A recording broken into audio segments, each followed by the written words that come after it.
Phase single sir. क्या होता है पैरेलल कनेक्शन ऑफ ट्रांसफार्मर? होता क्या है पैरेलल कनेक्शन? कहने का मतलब क्या है?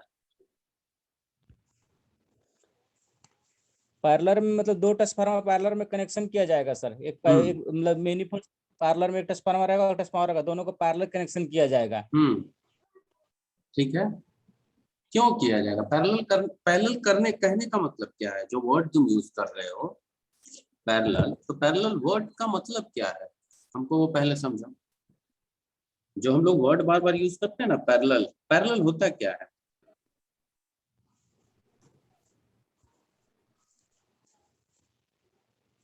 मतलब समानता देखिए सर, गलत हो भी सकता है, हम सब बात सही नहीं बता पाएंगे, बोलो लेकिन ना फिर भी यार। बोल रहे हैं मतलब तो मतलब कहने का अर्थ है कि दो कोई चीज भी हो, दो को आमने सामने रखना, मतलब एक लाइन में आमने सामने।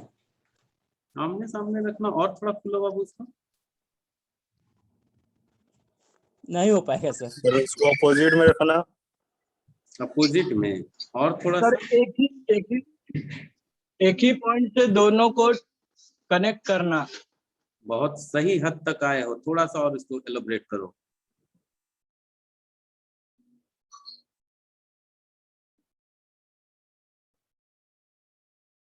बहुत सही हद तक आए हो, चलो और उसको एलोबरेट करो।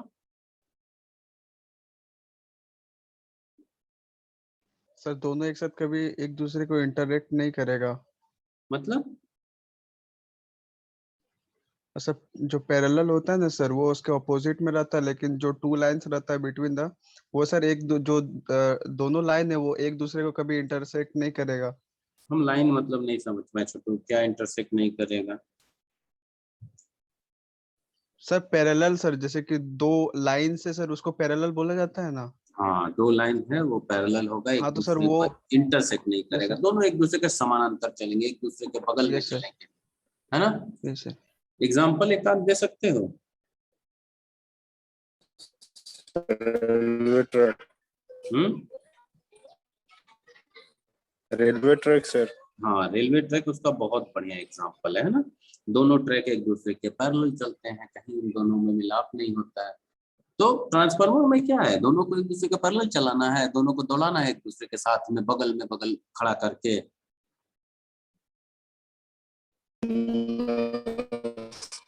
नो सर, तो यहाँ पे फिर क्या है कहने का? तो थोड़ा सा हम लोग जो बोलेंगे ना उसको कोशिश करेंगे कि खुल के थोड़ा सा बात करें, है ना? Yes sir. तो देखो होता क्या है कि जब हम लोग ट्रांसफार्मर, दो ट्रांसफार्मर है, ठीक है, दो ट्रांसफार्मर है, सॉरी दो मत बोलो, अभी हमारे पास 500 kilo volt ampere, 500 mega volt ampere का लोड है। हम एक एग्जांपल ले रहे हैं। कल को उस लोग, जैसे होता है क्या, शुरू से हम लोग यहाँ पे कर रहे हैं, स्टार्ट करते हैं ना, छोटा सा जो समय लगेगा थोड़ा सा, शुरू से करते हैं। मान लो एक नया शहर स्टैब्लिश होने जा रहा है, स्टैब्लिश होने जा रहा है, तो वहाँ इलेक्ट्रिकल कनेक्शन देना पड़ेगा, देना पड़ेगा नहीं देना पड़ेगा? जवाब देते जाओगे, हाँ या नहीं? Yes sir. हाँ सर। तो कनेक्शन देने के लिए क्या क्या चीज उससे इफेक्ट आता है, मतलब क्या क्या चीज हमको बढ़ाना घटाना पड़ेगा?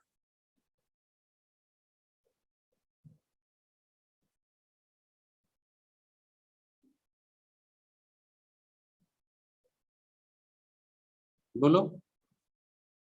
सबसे पहले जो लोकेलिटी में कितना लोड है उसको कैलकुलेट करेंगे, जनरेटिंग स्टेशन में वो लोड बढ़ेगा, हमको ट्रांसमिशन वायर बिछाना होगा, वहां तक हमको एक ट्रांसफार्मर इंस्टॉल करना होगा। वो ट्रांसफार्मर जब हम इंस्टॉल करेंगे तो हम अपने दिमाग में रख के चलेंगे कि आज के बाद अगर ये लोड 5 साल के बाद लोड हमारा क्या होगा, 10 साल के बाद लोड क्या होगा, 20 साल के बाद लोड क्या होगा। हम लोड का फोरकास्टिंग करेंगे कि वहां पे जो लोड का मतलब बढ़ रहा है, तो उसको क्या बोले, कैलकुलेशन करेंगे कि 10 साल के बाद लोड क्या होगा, उस हिसाब से आज के डेट पे हम उसको इंस्टॉल करेंगे। लेकिन 10 साल के बाद हो सके अगर उसके पहले ही हमारा जो एरिया है, जो लोकेलिटी है, वहां पे अगर हमारा पावर कंजम्पशन बढ़ गया, पावर कंजम्पशन कैसे बढ़ेगा, तो वहां पे और लोड बढ़े, मतलब लोगों का आना होगा, कुछ लोग वहां रहेंगे, कुछ फैक्ट्री स्टैब्लिश होगा, कुछ बिजनेस स्टैब्लिश होगा, कोई मल्टी स्टोरी बिल्डिंग बनेगा, कोई अपार्टमेंट बनेगा, कुछ भी बनेगा धीरे धीरे। देखते हो ना कि जहाँ पे गाँव पहले था, आज के डेट में वहां पे बिल्डिंग, मल्टी स्टोरी बिल्डिंग बन चुका है, बना है नहीं बना है? यस सर, वो बन गया सर, बहुत बन जगह गया। बिल्डिंग नया नया कंस्ट्रक्शन बन गया, जो खाली जगह तो भर गया है अब सर। पूरा भर गया, तो ये अच्छा चीज है या खराब चीज है?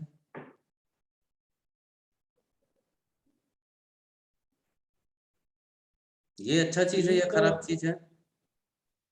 मतलब आबादी बढ़ेगा तो घर तो बनाना जो आवश्यक है सर। आवश्यक है, आबादी बढ़ रहा है, कंस्ट्रक्शन इंफ्रास्ट्रक्चर बढ़ रहा है, इसका मतलब हमारा देश डेवलप कर रहा है। अगर डेवलपमेंट चाहिए तो आपको इसको इंफ्रास्ट्रक्चर तो बनाना ही होगा, ठीक है। तो पावर सिस्टम में एक हम बहुत अच्छा लाइन हमेशा याद रहा हमको बोल जो, कि जो देश जितना ज्यादा इलेक्ट्रिसिटी कंज्यूम करेगा पर जो पर्सन है, एनर्जी कंजम्पशन जितना ज्यादा हाई होगा, वो देश उतना ज्यादा डेवलप्ड होगा। लाइन सही है?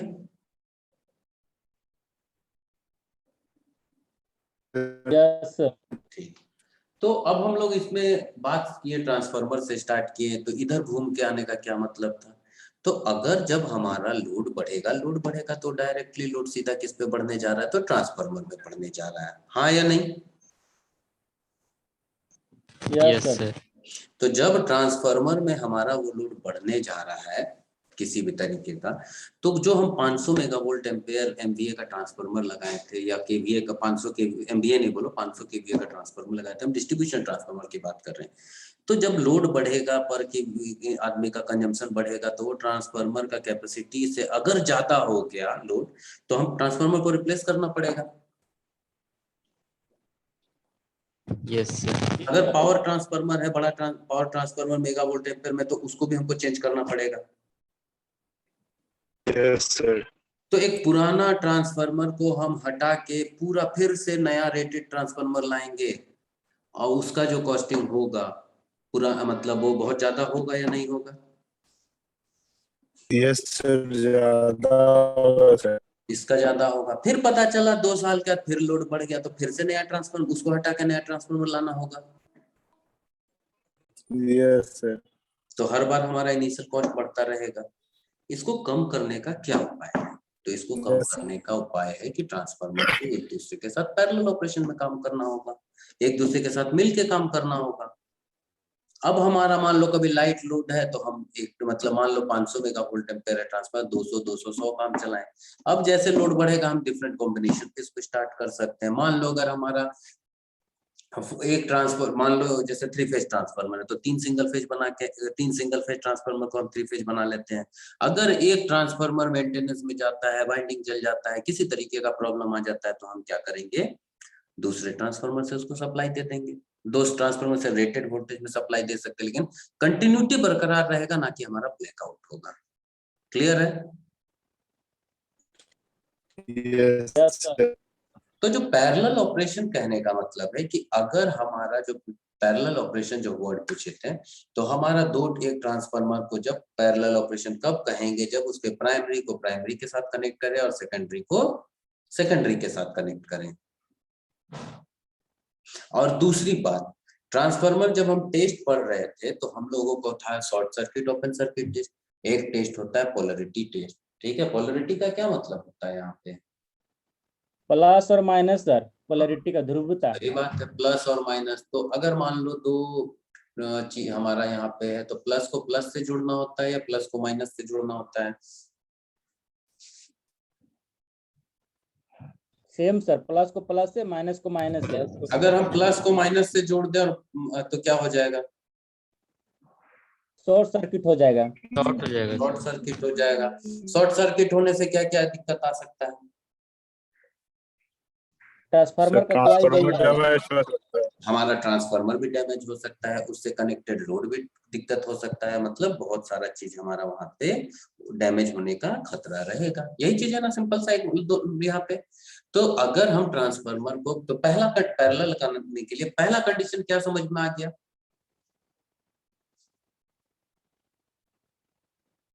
है कि प्राइमरी को प्राइमरी से कनेक्ट करेंगे, सेकेंडरी को सेकेंडरी से कनेक्ट करेंगे, पोलैरिटी सेम रखेंगे। पोलरिटी हमको ट्रांसफार्मर का पता होना चाहिए कि ट्रांसफार्मर का एडिटिव पोलरिटी है, सब्ट्रैक्टिव पोलरिटी है। एडिटिव पोलरिटी कहने का मतलब है वोल्टेज बढ़ाएगा, सब्ट्रैक्टिव में वोल्टेज कम मिलेगा। ठीक है, वो हम लोग आगे पोलरिटी टेस्ट में देखेंगे, लेकिन अभी इतना समझिए कि प्लस को प्लस से, माइनस को माइनस से हमको पता होना चाहिए, तभी हम ट्रांसफार्मर को पैरेलल ऑपरेशन में कनेक्ट करने जा रहे हैं। कोई दिक्कत? No sir. तो देखो हम लोग जो पढ़े थे, हम अभी बोल रहे थे, there are 3 reason for connecting transformer in parallel. Firstly, if one transformer fails, the continuity of supply can be maintain through other transformer.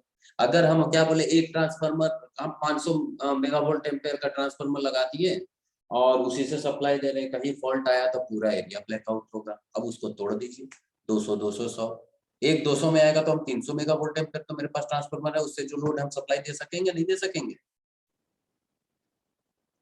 दे सकेंगे सर। Yes sir, सकेंगे. this. तो ये लाइन हम बताए वो यहाँ क्लियर हो गया. दूसरा क्या है, पढ़ो यहाँ. Secondly when the load of sub station become more than the capacity of existing transformer, another transformer can be added in parallel. क्या मतलब हो गया इसका?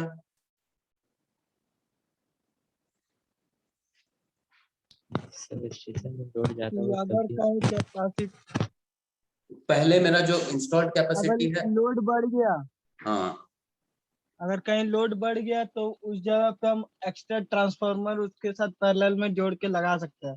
पूरा बहुत- ट्रांसफार्मर एक नया लाना नहीं पड़ेगा. बहुत बढ़िया. चलो तब तो क्लियर हो गया हमारा.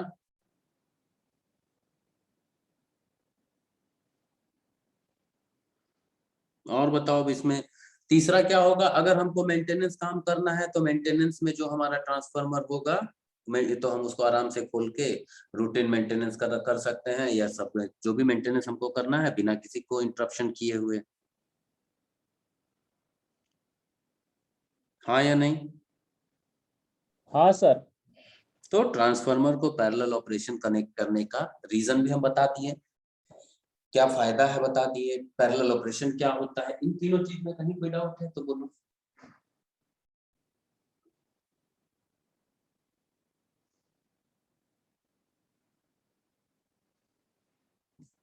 बताओ, इन तीनों चीजों में कोई डाउट है?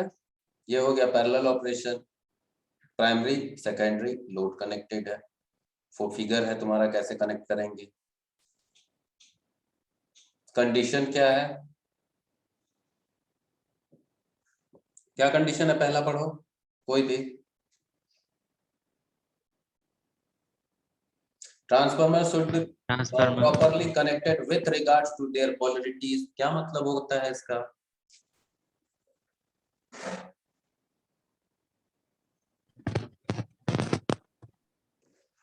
क्या मतलब होता है?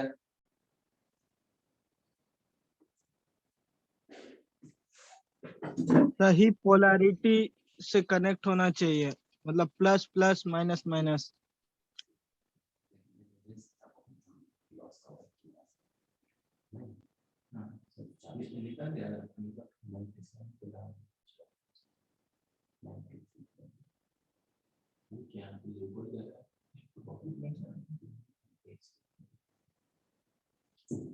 ठीक है, तो समझ में आया यहाँ पे क्या बोल रहे थे, पर फिर से बोलना.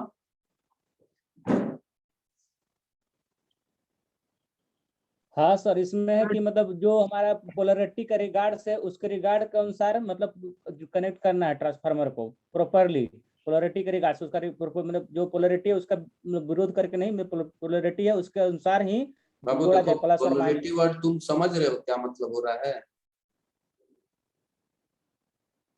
तो पोलैरिटी को सर, थोड़ा कोई और भी ट्रांसफार्मर का प्लस के साथ, माइनस का माइनस के साथ सही से कनेक्ट करना है. बस बहुत बढ़िया, यही तो हम सुनना चाह रहे थे, है कि नहीं. इसको एकदम जितना सिंपल भाषा में बोले कि सबको समझ में आए. Yes sir. वोल्टेज क्या होना चाहिए, बस वोल्टेज चेंज होना चाहिए.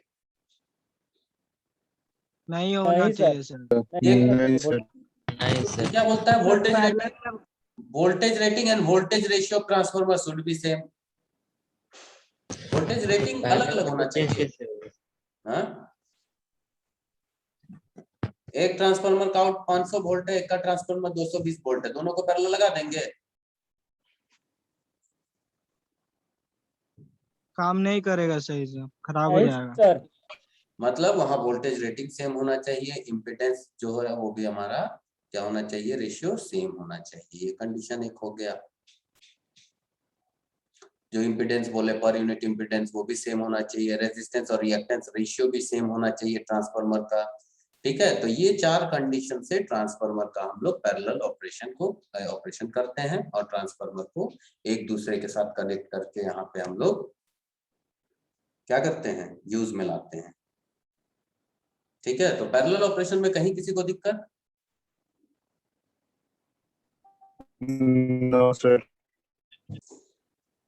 हाँ, 3 फेज का इंट्रोडक्शन जो है ना, तो उसमें कुछ भी ज्यादा नहीं पढ़ना होगा। 3 फेज ट्रांसफार्मर में 3 फेज ट्रांसफार्मर होता क्या है कि एक जो तीनों कोर होगा ना, वो एक दूसरे से 120 डिग्री अपार्ट होंगे, तीनों में हमारा वाइंडिंग किया जाएगा। ठीक है, तो उसके जगह हम लोग क्या करते हैं, एक से बड़ा यूनिट के बजाय हम लोग छोटा 3 सिंगल फेज ट्रांसफार्मर को भी 3 फेज बना सकते हैं, जो कि हमारे लिए इकोनॉमिकल होता है। अगर एक ट्रांसफार्मर हमारा फॉल्ट में होता है, अगर उसके चलते काम नहीं आएगा तो सॉरी फॉल्ट होता है, तो उसको हम लोग बाहर निकाल के रिड्यूस्ड कनेक्शन दे सकते, मतलब 100% की जगह 57.7% वोल्टेज सप्लाई लोड को सेटिस्फाई कर सकते हैं, तो हम लोग रिड्यूस्ड कैपेसिटी में भी काम कर सकते हैं सिंगल फेज। तो यहाँ पे 4 कनेक्शन ही हमको पढ़ना है 3 फेज में, star star, star delta, delta star, delta delta, ये 4 कनेक्शन हमको पढ़ना है और कुछ भी नहीं है 3 फेज ट्रांसफार्मर में। अभी हमारा ट्रांसफार्मर के में और क्या क्या बचा है सिलेबस, इसके अलावा इक्विवेलेंट सर्किट एक बचा है,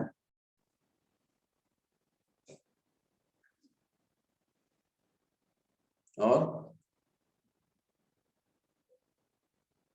चलो ठीक है, जो भी बचा है हम लोग उसको करेंगे। एक चीज बता, ईएमएफ इक्वेशन जो हम पढ़ाए थे, ईएमएफ इक्वेशन से जितना न्यूमेरिकल बना रहे हो या नहीं बना रहे हो? बना रहे हैं सर। बन रहा है नहीं बन रहा है?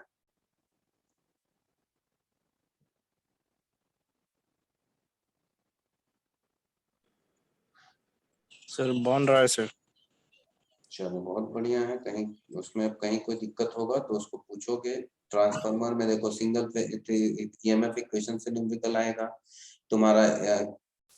फेजर डायग्राम पढ़ा है ना, फेजर डायग्राम का देखना, कुछ न्यूमेरिकल भी एल्जेब्रा में होगा। फेजर डायग्राम को रिजॉल्व करना सीख लेना थोड़ा सा, कैसे करते हैं उसका इक्वेशन कैसे, अगर वहाँ जो भी वेक्टर होता है मॉड में आता है, तो मॉड को हटाएंगे तो वहाँ पे क्या आ जाएगा, स्क्वायर आएगा, दोनों साइड स्क्वायर करेंगे, तो इसीलिए एक साइड न्यूमेरिकल में स्क्वायर रूट ला रहा होगा। नहीं समझ में आएगा तो ये भी पूछ लेना, बता देंगे।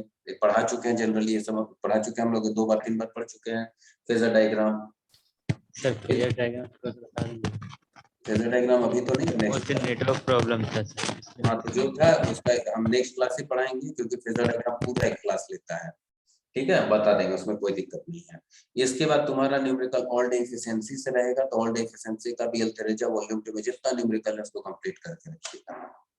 ठीक है,